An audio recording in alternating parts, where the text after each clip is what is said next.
Good morning, ball watching family.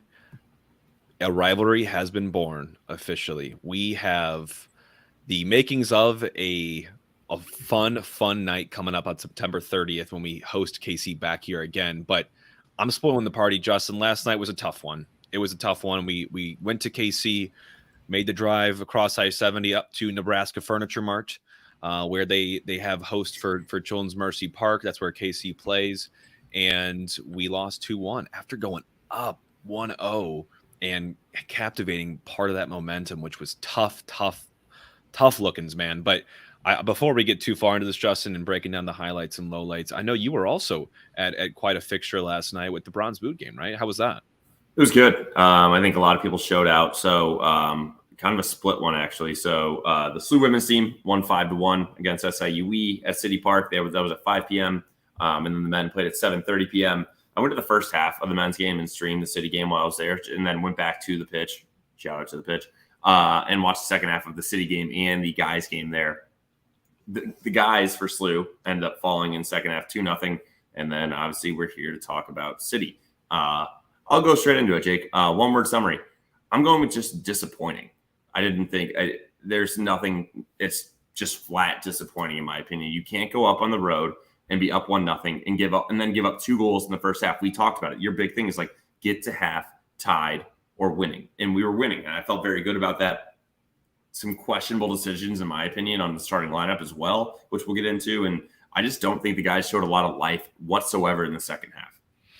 Yeah, I would agree. I'm going to quote a buddy of mine that I was talking to at the wedding last night, David Hannibal. And we talked about the game. He was bummed to hear that we lost. And I kind of started giving him some of the context as to, why I thought it was. And we'll get into that here. And he said, you guys just got to own it. You got to just own it. You lost. And winners have that winning mentality. He's like, Kobe didn't complain. He didn't make excuses when things went bad. And when, his team lost games, Jordan didn't complain. And I think, honestly, Justin, that's the right way to summarize it. Yeah, people are going to say, the boys played hard. It was effort. Sure. But you can't lose that game. You cannot blow a lead like that against a rival where you're trying to build this and foster this great rivalry in two teams that are really close in proximity and all the bad blood that already exists. I'm not here to make excuses. I think we're here to bring context to, I feel like, what happened. But honestly, it is disappointing. So my one word is rivalry. The rivalry is born. I feel like you kind of have to be punched in the mouth to really have this come to life a little bit and actually give it some spark. Because now, if we'd have gone there and just doused them, you're looking at September 30th as like, okay, we already won the season, right? Like season, fixtures with them given our 3 games. But now you got a real rubber match here and some bad blood. Last night was physical as hell. For me, it was, obviously I don't like losing, but I do really like now that I did feel a little bit of that chippiness last night. I did feel a little bit of that mentality that they were really looking to disrupt us. And so, it's tough to lose, but you know what? We have to own it. And we were not at our best last night. And that could be for a variety of reasons. And KC was better. That I will say, yeah, there was definitely a lot of chippiness. Shout out to Duke on Instagram. He DM'd us. Like, there was a ton of back and forth in that game, but also a ton of fouls. 24 total fouls in this game, 15 for us, 9 to them, 5 total yellows. Like, you started to feel it a little bit more last night. And I cannot wait for these fellas to hit City Park again on September 30th. So let's get into it, Justin. So some highlights. I mean, there's not going to be too many in the second half. I'm not going to lie. So the first half we can spend some time on. But from the first half, starting with the starting 11, obviously very rotated. I think you had some shocks out there. I was not expecting to see Ostrak handed a start, and I was not expecting to see Leuven drop to the bench, and I was not expecting to see Hebert put it right back. So a lot of flux, and I can say this with hindsight now, but I also even thought immediately that just felt like a little bit kind of overdoing it for me. I think we needed a little more continuity in that starting 11 if we wanted to get a result here. What is going on with this? I would like to, let's quickly spend on this. Like, why is my question is why? Like, if we're coming into this, I don't care if Kansas City's 12th or 11th or whatever they were in the West ahead of the game. This is a rivalry match. We've talked about with Nate Lucas on the verdict on Fridays. We're healthy now. When are we going to see our best 11? Like, we've still yet to see it, and I don't understand why. Why would you not put Nilsson and Parker together, play Akil at right back, play Markinick at left, which he did, And like, I understand Joao might not be full 90 minutes, came on at halftime. What is Leuven doing on the bench? I don't understand this. I know Indy played well against Kansas City, but put Leuven and Blum together in front of Parker and Nilsson. I don't think we give up goals. I don't really understand what's going on. Yeah, I hear you. And I think Carnell is trying to find that starting 11, but he's tinkering with things in a game that I think we all as fans really, really valued. And I think for him, it was a chance to obviously rotation was somewhat needed. You played on Wednesday. You can't just go back to the same well and expect the same results. I guess you could, but you're risking, potential future injury to some of these players. But I think that's what he's trying to figure out is who his best 11 is. And he's doing it in bit pieces versus like, I'm going to put out my version of the best 11 and see if it sticks. I think he's just trying to put players in certain positions and see how they fare in those positions while also trying to manage minutes down this stretch. But yeah, I look at that 11 last night and it wasn't our best 11. I could have told you that. And a lot of fans, I think, could have told you that. But I do worry that, we're 8 games left in the season, all injuries aside, that you couldn't play your best 11 all the time. But I do not think we have found that right mix yet of who would start game 1 of the playoffs if we had them tomorrow. Assuming health is not a factor, right? Assuming health is not a factor, who fills in all these spots? What formation do they set up in? So I think it's very much a moving target at this point. Also a question, Jake, like how bad is this Nico injury? Like a shoulder? He's been like posting his own Instagrams like he's been fine. I don't really understand. We didn't even see him last night. And obviously we could have used him in the second half. We'll touch on the XG. Not a huge fan of that stat, obviously. We talked previous times, but it did not look good for us whatsoever in this game as a whole, and especially in the second half. Like, what's going on with Nico? Yeah, I don't know. I did not hear much about that after. So did he dress last night? Was he on the bench? I saw him celebrating on the goal, but he was wearing like the warm-up stuff. So I don't know if he was actually dressing for the game. He was listed as questionable heading into it. So you can confirm for me whether or not he made the bench last night. But from what Carnell he made the bench. Yeah, it wasn't serious. I think they were probably just playing a little more conservative with him, which I get. You want to have him available for that final stretch. But let's get into some of the specifics last night, Justin. I love the starting 11 conversation. I think we can circle back to it here at the end.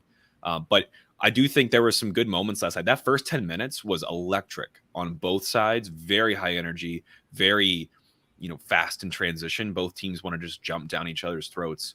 And we're seeing some starting 11s come here, Justin. So I honestly, I'm looking at this and we'll have some conversation. Let's table starting 11 for the end here as we get to some more listener questions. But high energy. I think there were some good corners taken. Ostrak was on the corner duty last night for a little bit, which I thought he had some good solid set pieces. We had some, I'd say, threat from there, mostly on the initial clearance landing at Stroud, and Stroud being able to either try to take a shot or fire it back in for a cross. That happened a couple of times there.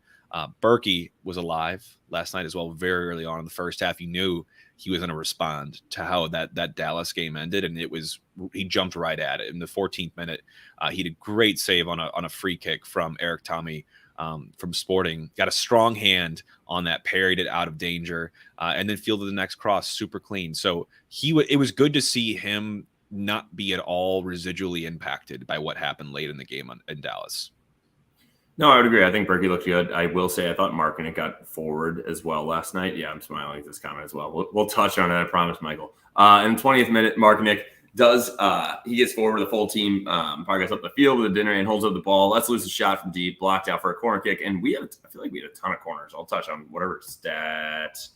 I'll get to that right now, actually, Jake. Screw it. Yeah. How many corners did we have last night? Wow, we only had 5. There's 12 total in the game. That felt, to me, the game was very choppy. I know we'll talk about that in the general highlights as well. But on that corner kick, another great corner from Ostrak. Stroud ends up on the clearance again, crosses back into Hebert, just glances off his head. That was a good chance, honestly, in my opinion. And it did. It sounds like we were watching at City Park. The roars. I feel like there was a ton of red there. There was. And we said it before. We heard that there was going to be a high percentage of City fans there. And it sounded like it watching the broadcast. And I'm sure for any fans that went to it, I would love to hear their perspective because it was it reminded me of like US versus Mexico games. And Mexico scores and it's louder in the US for the Mexican team scoring. But it was great. I love the traveling presence, and it's crazy how far we've come with this fan base in less than a season of going at it so far. So I love to see that. I thought we had some great counters.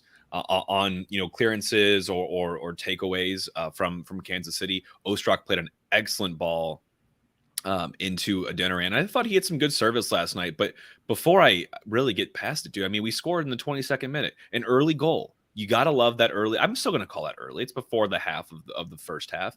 And it was great because, a little bit debatable on how we got the takeaway, but Thoresen kind of bodied Gutierrez off the ball in our defensive third. Everyone kind of thought it was a foul. I think kind of on both sides, or the ref would blow it because the ref was blowing the whistle a lot last night, which we'll get to.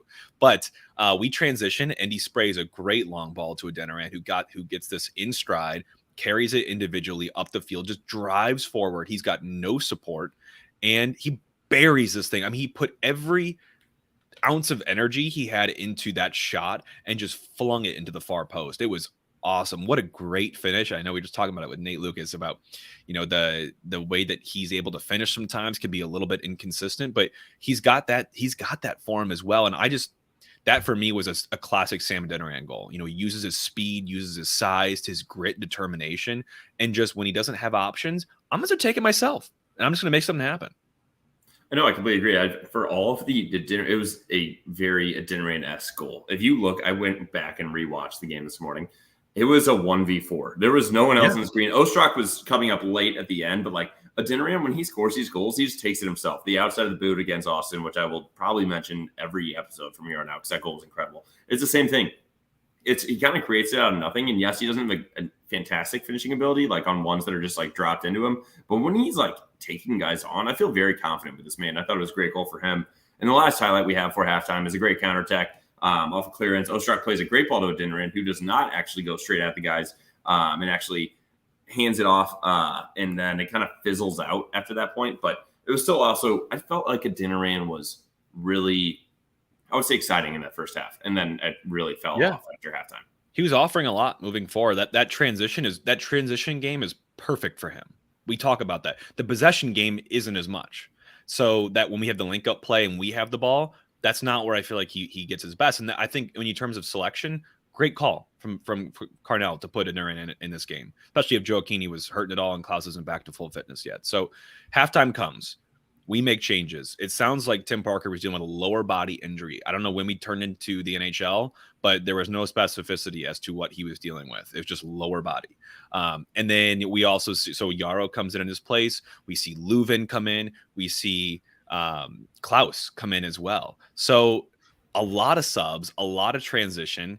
And this time around, we talked about subs making the impact. Subs did not make the impact in this game because we, in the second half, generated 0.05 XG for the entirety of the half, which is really sad when you're playing down a goal, and we'll get to the lowlights, but not okay. It's not to say we didn't have chances though, because I do think in the 50th minute we had a chance, and it was actually put in the back of the net via Adeniran again on an excellent ball from Anthony Markinek. I mean, I like Anthony Markinek, and I hope he's not dealing with something serious here on the injury front, but he, for me, is kind of the flip opposite of Hebert in that I feel like he has really great technical ability going forward. He's super composed in the ball. He has that end product in his repertoire, and that ball into Adeniran was fantastic. Just looped over the center back right on his foot, and he buries the finish, and he is just, it looked so close on offsides. It did not look, there was no good angles they showed in the replays. I don't know if VAR reviewed it or not. If they did, they didn't make it obvious. It just, we continue to see these instances where I just wish there was more transparency. Did that make it to the VAR booth or did it not? What was the angle that they had? Because we saw nothing, basically. Dude, the MLS never lets us know if they're looking at VAR. I was at the pitch with Ben Yeager, and I was like, why can this not be like the EPL and be very clear that it's up on the screen and people and the refs look at it? I don't care if you don't want to show the people at the stadium the replay. I know they don't do that either in the MLB when you're at the Cardinal Stadium. You don't want people screaming, getting upset, but at least let us know if you're looking at it, because I don't understand why that didn't go to it if it didn't. But back on highlights. 53rd minute, Sam almost end up through it with a through ball by Thor and a clearance bring them through, which with an incredible slide by Nilsson, which I feel like is my only highlight for him. Unfortunately, I thought I had a couple lowlights for him as well. But in the 73rd, another double save by Roman Berkey, 1v1. Kansas City counters after Nilsson can't win the ball. He steps up, squares the ball, who's 1v1 with Berkey, gets low, makes another big save that we've talked about it. The 1v1 with him, he is probably saved, I'm going to say upwards of 10 goals for us this year, Jake, just on the 1v1s alone, not even like the incredible like diving saves and like pushing over the bar, like literally just taking a guy on his own right there. And I can't thank him enough for that, because this game could have got out of hand quickly with that, especially with how poor our second half was. Yeah. And he makes that first save. The rebound gets sprayed out. It ends up back at Shallowy, and Berkey gets back in position. He's still way off his line. So he's defending just on instincts at this point and makes another save. So a great double save, like you said, from him. And then again, so that he actually parries that second save out for a corner. The corner comes in, isn't cleared very well. Leuven kind of jumps in on Johnny Russell, who then gets around him and has a shot from close range. Nilsson gets a partial block on it to take some of the pace off of it. But Berkey, again, on the back door, making the save there, keeping this game at 2-1, giving us a chance. Quick lesson here on XG. Those 3 chances. So the double save and then the one after the corner. That for KC was 0.43, 0.2, and 0.1. We generated, like I said, 0.05 in the second half and 0.3. I think the entirety of that game. And those 3 chances were obviously more than all those combined. So those were 3 grade A chances. And this is why you have and pay a goalie like Roman Berkey to come in and be your difference maker. People think about difference makers in goals. He's our difference maker in prevented goals. And he has been doing nothing short of that for us this season. In this game, he kept us in it, man. He gave us a lifeline. He's like, guys, if you want to go out and tie this game, win it, I will do my best to do that, but I cannot put the ball in the back of the net for you all. I can keep it out from them, though. And I think he does. He springs a lot of us for our goals that we actually put in the back of the net. Also, shout out to Kelsey right here. So she was at the game, and it did go to VAR. I just wish so. And then, but shout out to Mordecai right here as well. There's zero transparency. I'm watching the game on TV, and I have no clue if it's going there or not. Like, they need to clean that up. So I appreciate you both for letting us know. But I agree. When I'm watching it, I have no clue. Last 3 highlights we have here: Leuven with a curler in the 77th, great composure from Stroud in the 82nd to make a turn, take a turn and get a through ball in, and then Stroud with the ball in the 87th. I said 82nd, 87th. Stroud with the ball into the back post, but only Klaus with the header kind of turned just over the bar there. But Jake, not gonna lie, you put these in there. I don't even remember these. I don't think there was much to really talk about. That was the bummer for me. Is like we're playing down for a full half in enemy territory against our rival. And I know you kind of got to have time to build that, but it didn't really look like we were fighting, tooth and nail to get that end result. I mean, clearly, if you're not generating any chances, we had 0 big chances last night. Not one big chance. So yeah, I just felt like kind of a lackluster attacking performance. And the narrative was different from our first game in that Kansas City finished their chances this time. Berkey couldn't prevent either of those 2 goals. There was no shot.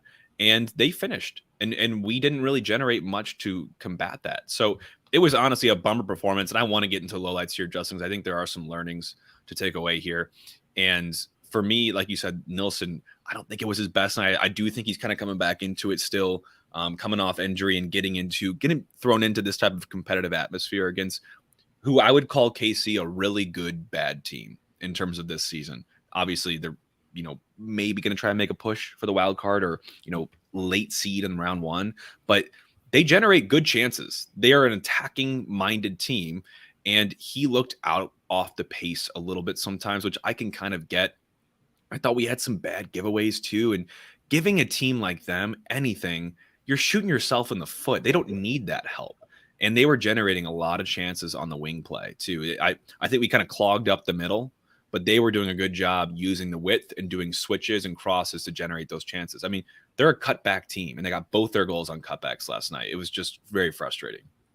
When looking at the stats, Jake, the things that we led in, big chances missed 0 because we had 0 big chances, period. We led them in shots off of target of 3, and then we led them in defensive stats because we actually, we had literally it says, 0.3 XG. I mean, we probably created more than that, but we definitely were playing a defensive-minded game, especially in the second half, and I just extremely disappointed in this one. Yeah, it was. I mean, there were just some other individual moments. Parker got beat 1v1 early on in the first half. He made that foul right on the edge of the 18. Man, that was close to being a PK. And that a blade of grass from being a PK. Yes, absolutely a blade of grass. And then Russell. So this gets into some of the officiating. Johnny Russell is an exciting player for KC. Just clattered right through Thorson's ankle on a sliding challenge. He got ball first for sure, but that's not the debate anymore. You can get ball first, and if you swipe someone's legs out from under him after, that's still a foul, at least a foul. And there wasn't even a call on this at all. It could have been a yellow. I mean, it looked worse and worse the more they showed the replay, but that for me was the beginning of the end for understanding how this ref was going about the game. Justin, we talked about it in the pre-show here. I mean, this is a guy that just wanted, I kind of feel like, to steal some of the spotlight last night. The officiating was awful. So bad in terms of, even Carnell made mention about it, and I feel like he doesn't like to complain that much about that kind of thing. But just, it was uneven in terms of fouls called for and against us. We had a 15 versus their 9.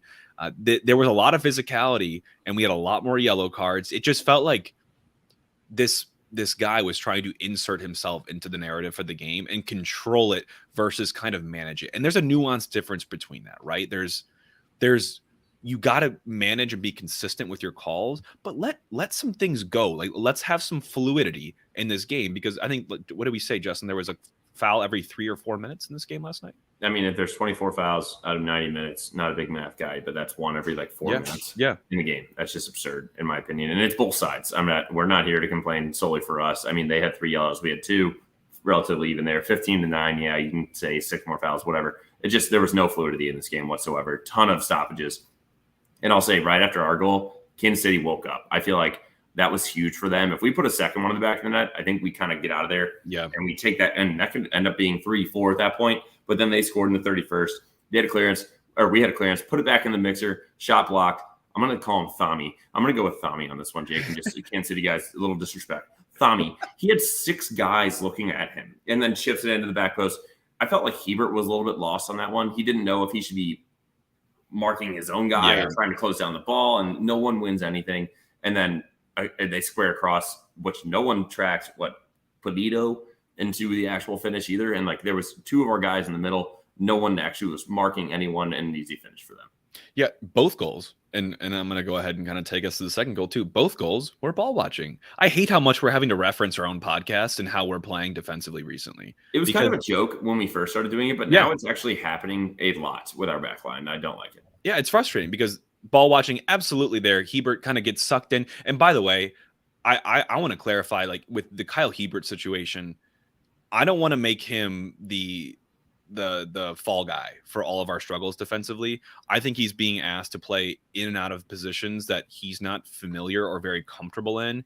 And for me, the learnings over the past couple of weeks watching him play left back and right back now is that he's a center back. And that's what he is. It should just be that, because he is not a right back. If you watch last night's game, I think that's partially why he was out of position in that first goal.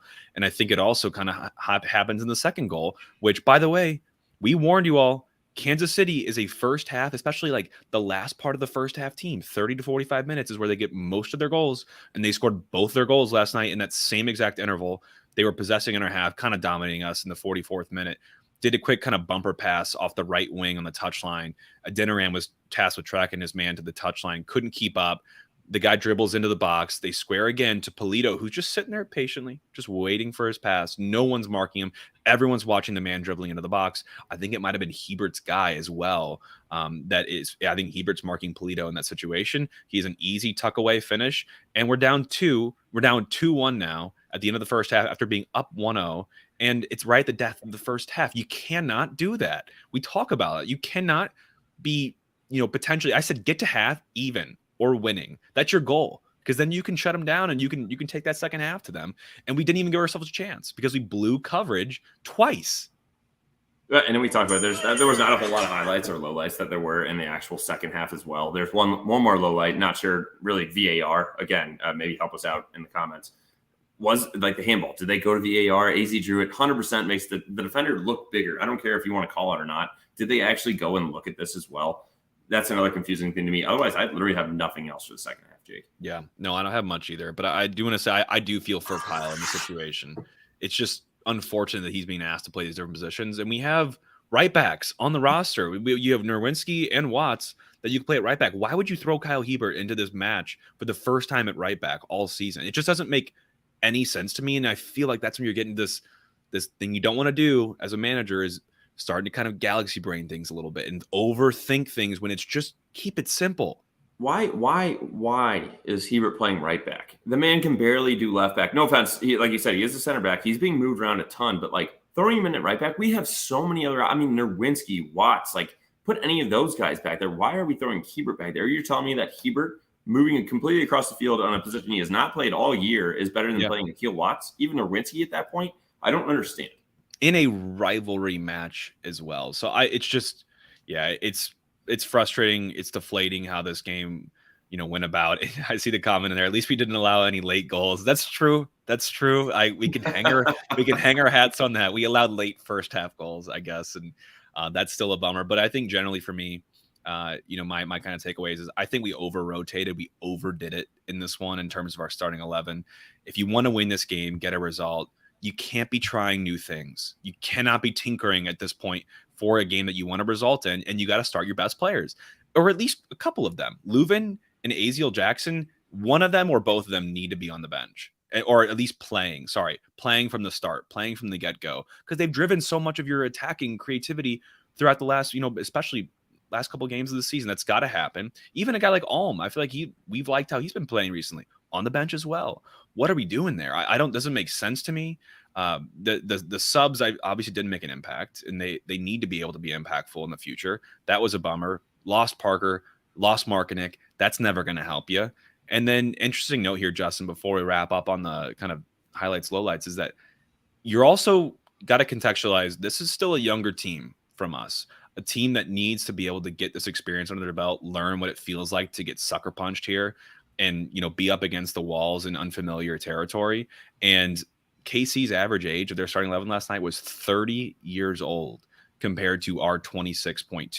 So there's a gap there in terms of some vet kind of experience and, wherewithal to manage game states and not be able to blow leads like this when you're up in enemy territory. So not making an excuse at all, but I think further context to why we might get, because we don't lose from up positions. We were 13-0-2 heading into this game when we score first. And the last night was the first time we just blew it. So frustrating, but hopefully just a fluke of a situation for us.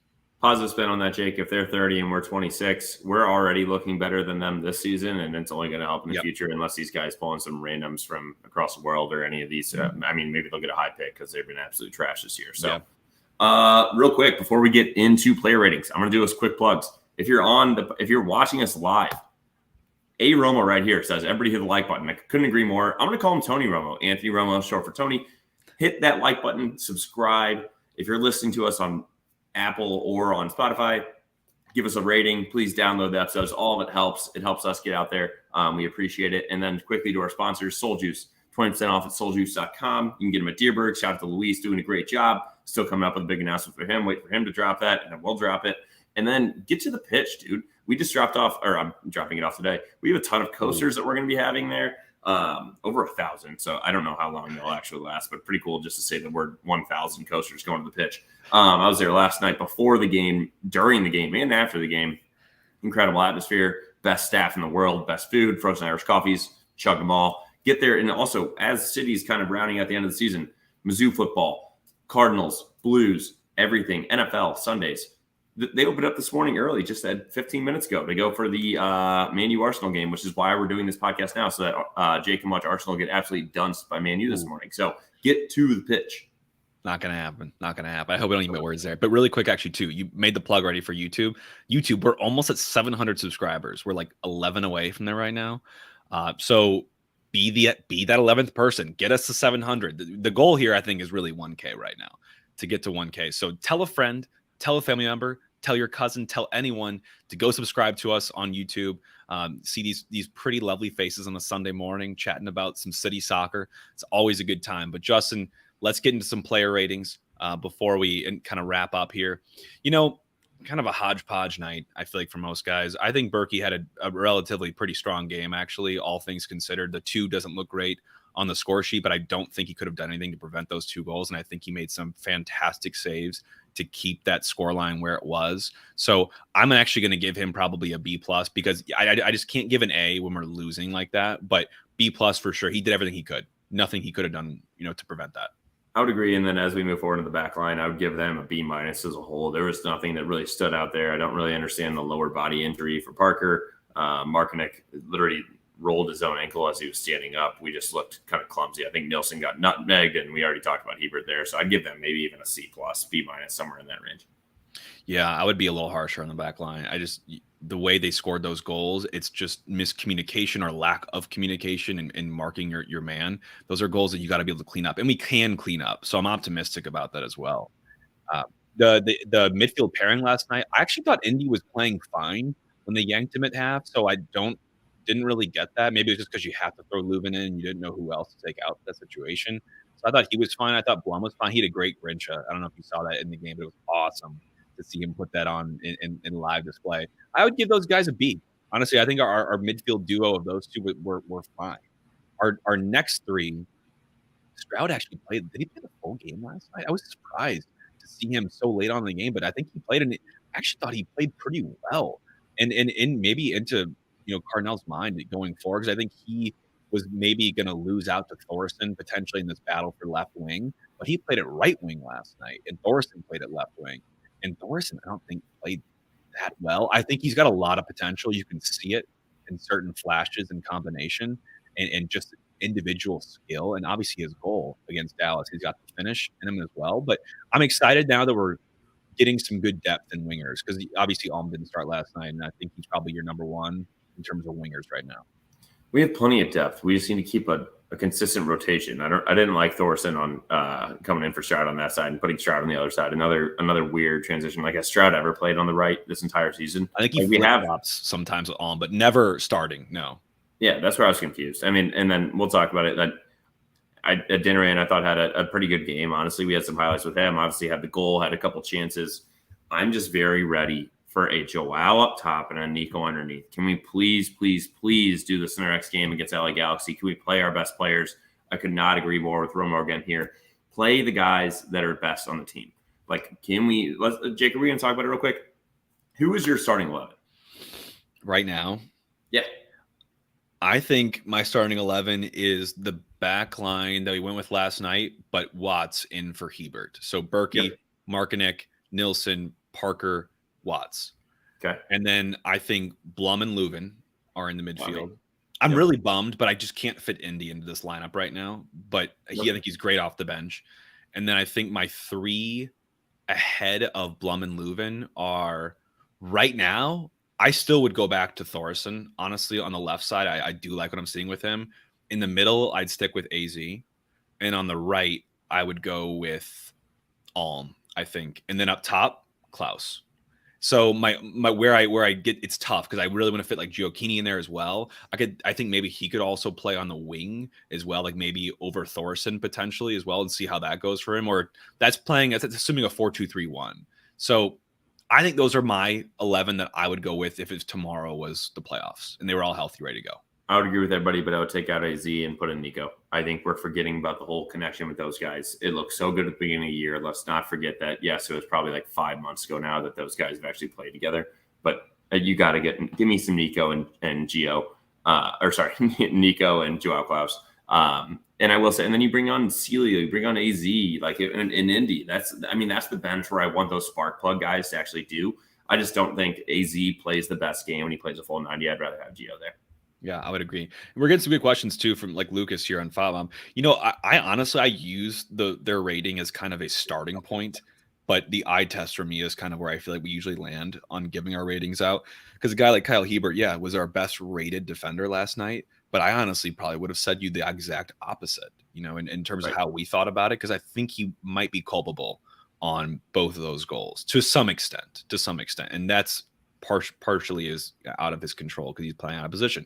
So yeah, it's tough. I don't really know how they assign those out. Obviously, if you get a goal, like you could just get sent through the roof in terms of like a weight on your score. So that's why you see Dinaran was a 7. But I thought he also had some decent performance last night. But Justin, review of predictions and bets before we get into kind of where do we go from here. Obviously we both predicted 2-1 on the wrong side. So it was a 2-1 L versus both of us predicting a 2-1 W. I had the first half draw, the first half over, and the game over. I pushed on the game over. That was 3. Or I guess it was over 2.5. And I bet over 3 left. And so I obviously pushed there. And then the first half over hit because we had all 3 goals come in the first half, and that was over 1.5. And then the first half draw should have hit, but we shot ourselves in the foot. So it was a bummer way to lose that one, but not a great night for me in the bets. Me neither. Prediction 2-1, lost that. City double chance, which I said would be my biggest bet of the year, and it was. And the City over 1.5 plus 155. Also lost on that. I will be eating ice soup today, which is just melted water for breakfast, lunch, and dinner. So thanks, guys. Fun. Hey, so we got a good question here, I think, from Coach Smitty here on Twitter that kind of rounds us out here to kind of take us to the final part of the pod here. But Coach asked us, you mind breaking down what City needs to do from here on out to make the playoffs, secure a home field advantage, etc.? The silver lining of losing these past 2 Saturdays is not many teams have closed the gap. This Wednesday that we just won against Dallas result could be pretty huge. So, Justin, give us the magic number first, and then let's talk some qualitative around it. Yeah, let me share my screen right now, Jake. Yep. And I'll have you take down, or I can take it down. Oh, you already did. Thanks. So currently we have 47 points. We have 7 games remaining. So with that, actually, Jake, is something that you also need to think about on the magic number. Oops, and I lost it. So essentially, with the games that are upcoming, we have LA Galaxy on 9-10. They're 13th in the West with 29 points. Houston on 9-16, 5th in the West. And LAFC after that at home. So we have 2 away games coming up in the home game of LAFC. They're 3rd in the West. So we have 47 points, 7 games left. If we want to get the home field advantage on round 1, so the 4th spot, we just need 4 points if everybody continues to keep their same streak going. If we want to get into the past the wildcard game, so the 7th spot, we just need 1 point. And then we've already pretty much locked in the wildcard. We talked about that. It says -2 points. I'm going to keep that number there just so people can see how it grows as we move on. What has been helpful, which you and I kind of talked about ahead of this, is that, and a good point from the guy on Twitter, the teams that have been directly behind us have not been doing a whole lot. When you're looking at the standings, we have not been having a hot, really past 3 games. What are we? We have 1 win and 2 losses. Yep. And we still are 7 points clear of 2nd place. So a very good problem to have right now is that a lot of these guys are kind of beating up on each other, and we don't have to do that much. But I will say, with us having 47 points, I've talked about it. I think our magic number to have home field advantage, being one of the top 4 spots, would be 52 points. I think once we get there, we're pretty much locked in to be able to have home field advantage for round 1. Yeah, so I agree, and that helps paint the picture because people are seeing, obviously our number came down from the last time we talked about it, and it's weird. It's kind of, you don't think about that if you lose, but it's because of the results that surround us that are driving that number even further down for us. Because you look at a night like last night, a lot of teams in our conference besides Real Salt Lake shared points. A lot of draws across the board. Dallas drew, Austin drew, Seattle and Portland drew, San Jose and Minnesota drew, Galaxy and Houston drew. So we're talking everything around us that's happening is really helping make that story stronger for us to clinch round 1 and home field quicker. So it's going well, but we need to help ourselves as well on that path. And it's going to get harder for us because right now we are still 6 points clear at the top of Western Conference, have a game in hand on Seattle, but LAFC has a couple games in hand on us as well. And they're going to be chasing us for sure to the end, which I imagine because they're a solid team. And our schedule coming up here is tough. It is very tough. We've got, teams like Houston coming up, who's been really doing well, LAFC, Minnesota, Vancouver, and Seattle, all to play, all these teams being in the conference playoff position right now. So tough strength of schedule, mostly on the road. We have an uphill battle. I think, like you said, Justin, for us to clinch, like actually clinch round 1 in home field, I think it'll take, I'll be conservative here. In our last 8 games, I think if we win 2 of them or just get the approximate, between 5 and 6 points, we should clinch home field. And we would be blowing it if we did not. No, absolutely. And I'm sharing the not as pretty version of this so everybody else can see the calculation of what we're doing here. So 47 points. We played 27 games. We have 7 games left. We're averaging 1.74 points per game. Obviously, we're the highest in the MLS. Yep. In the West right now. Yep. I think Cincy probably has us in MLS yep. in total. But that's how I was calculating this. And then so the points that people have that we're projecting this off of is games left times your points per match. And that's kind of what you're typically getting right now. So if everybody keeps the same pace, that's what we're going for. And you can see that like a lot of these other teams, we only have 4 points because we're still 7 points clear. But if you look at this, like even LAFC still needs 11 points, which I said 52. I still think 52 is actually a lock. And that I said that number without looking at actually this graphic, but a lot of these teams, they still need a decent amount of work to do. And yes, LAFC still has nine games to go, but I really do think that if we can take this game against LA Galaxy, I guess it's a road game, but a game we should win. We get some kind of result at Houston, we're going to be looking pretty good going into the rest of the season with 5 games after that, after getting LAFC at home after that. We just don't want to leave it late. You don't want to leave it late and leave this up to chance. I think go get the business done against the Galaxy. It is away, and they're getting better. They've gotten better since we played them and drew them at home. But Houston, another team that's gotten much better as well since we last played them at home, and we absolutely crushed them when they were here. LAFC is just a juggernaut right now. And they play tonight against Miami, which will be exciting. But you just got to go get the business done. I'm marking my calendar still for the September 30th when KC comes back here for that rubber match. It's going to be exceptional. I think it's going to be a lot to play for.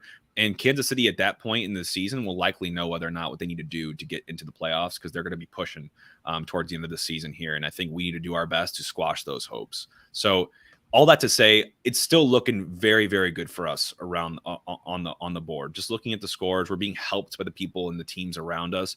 But I think we also need to focus on ourselves for right now and fix these things that keep popping up, like the late goals, like the mental kind of snafus we keep having, miscommunication or lack thereof, and get our best guys on the field and find our best 11 and go try those out. We have, a week now between this and our next match, which is against, like you said, Galaxy on Monday. You got rest. I think in that Galaxy game, you as Carnell need to play that as if it's your playoff game. Put your best 11 as they're available out into this game and see what result you get. I think you got to find it here. We only have 8 games left. Playoffs are coming up shortly. You got to find it, and you got to try them out. And you can tinker with things after that, but try your best 11. 7 games left, but yes, I agree. So it's on September 10th. So we have a full week. So it will be a Sunday game at LA Galaxy, and then we have another 6 days after that, and don't play until the 16th at the Dynamo. Right. This is a time where we look at ourselves internally, figure out our lineups. These guys just need to get back home, play together for during the week. I know we're going to be on the road for the next 2 games, so practice in St. Louis for the next week. The weather's great. Let these guys start to enjoy playing with each other again, and let's go out and let's just dominate the LA Galaxy and just be in the driver's seat going forward. Yeah, a win there I think would be magnificent, because then I think it takes so much pressure off for the final stretch of the season for us. So that should be the goal, and we'll be breaking that down. We need the pressure off of that, considering that Houston, are they the 3rd or 4th team in the conference right now, and then LAFC right behind them. Like, I don't want to have their 5th, Houston's 5th. I don't want to have to worry about playing the 5th team and then the 3rd team in our conference right after LA Galaxy. Let's get that dub, get to 50 points, and feel nice, easy going into the rest of the season. Love it. All right, well, we'll be back with you all in the middle of the week here to break down a preview for that LA Galaxy game. But hopefully you all are feeling, relatively up today. I know it was a bummer last night to go and lose that game, but we showed out in Kansas City. We kind of showed them what being a soccer capital really is in real life, not just claiming a copyright on Twitter. So congrats to all you fans out there. And we are still sitting very comfortably top of the Western Conference, but let's push the envelope a little bit here. I think that's the narrative coming out of this. So hope you all have a great, fantastic rest of your Labor Day weekend. Rest up. It's going to be a nice stretch of run in games here to come for St. Louis City, but we'll be back with you all for a Galaxy preview coming up in a couple short days here. So in the meantime, take care, you all. Stay safe, and all for City. All for City.